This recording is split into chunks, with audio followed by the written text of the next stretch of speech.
Wild weekend at malls filled with last-minute Christmas shoppers. Some stores will stay open around the clock until after Christmas. We have team coverage in these final days of shopping. ABC's Rachel Smith looks at where and when to get the best deals and with the least amount of stress, if that's possible. And John Schriffen is looking into whether the bad weather will mean your gifts won't get there on time. Let's start it off with Rachel, who's at Macy's in New York's Herald Square. How's it looking, Rachel? Pretty good, Bianna. Good morning to you. If you still have shopping to do for everyone on your Christmas list, you are definitely not alone. There are only 3 more shopping days left until the big holiday. In stores, many of them are staying open around the clock to accommodate all of us last-minute shoppers. Ladies and gentlemen, I want you to check it out today. Every year, many fall victim to the same routine. Young lady, you know exactly when Christmas is. I know, and I always mean to plan ahead. Extended store hours at Macy's nationwide. The one here in New York City, working round the clock. You gotta check it out. Toys R Us clocking major overtime. Their Times Square location open 543 consecutive hours. Some retail experts say it'll be a bigger shopping day than Black Friday, which has even the procrastinators strategizing. A lot of research online, so we just tell me we know what we're going to get. I thought about going to get a glass of wine before I started, and I think maybe I probably should have. May not be a bad idea. Another helpful tip, shopping at off-peak hours. Shopping in the middle of the night sounds crazy, but you're gonna get a parking spot. There's likely more stock on the shelf. And it may come with some added benefits. Toys, Christmas decorations, apparel, jewelry. Those things start to get slashed right as we get down to the last minute. 25%, 30%, 40%. I am loving these numbers.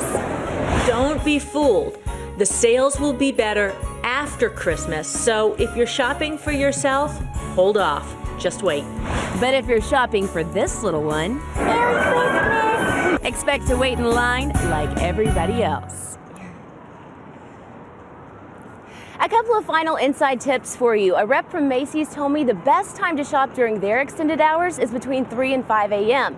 And Becky says keep your eyes peeled for electronics. The prices may not come down, but there are incentives with your purchase, like gift cards. Thank you, Rachel. Lots of good tips in there. We appreciate it. Another pressing question this morning. With all the bad weather and the crush of last-minute shoppers, will your gifts be delivered on time? ABC's John Schriffen is on that angle from a FedEx location in Newark, New Jersey. John, good morning to you, sir. Well, Dan, good morning. A lot of activity this morning. This is FedEx's 3rd largest hub in the country. And as you can see, a plane actually just dropped off a shipment. Workers are sorting it out right now. But because we've seen an increase in online shopping this year, FedEx expects to set a record number for packages they handle this holiday season. That means for these employees, they're working overtime and around the clock to make sure your package is delivered on time. With just 3 days until Christmas, Santa's little helpers are hard at work. I know him. No, not those helpers.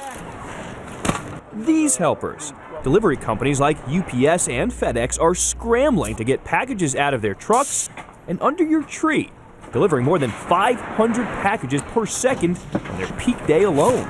UPS knows how it is, you know. This time of the year you want your package. Hopefully you're home when we get there. Retailer LL Bean sold so many holiday gifts, even its CEO had to help wrap and pack. All this begging the question. Is it going to arrive by Christmas? That question particularly hairy this year as last-minute shoppers create a fa-la-la logistical nightmare for shipping companies. Many people were forced to procrastinate because of Superstorm Sandy and this week's blizzard. Others were just waiting for last-minute bargains. People working in active lives, so they come to us to help them get their last-minute shipments out. It's busy, and it's great. Of course, the only man who can ensure an on-time delivery, besides Kris Kringle, is Benjamin Franklin. Today, if you send a 5-pound package from New York to Los Angeles, it'll cost you around $110. But UPS and FedEx say, guaranteed, it will reach your doorstep by Christmas Eve. And FedEx says the biggest hurdle they face is the weather. So if the roads are clear, they say chances are that package will get there on time.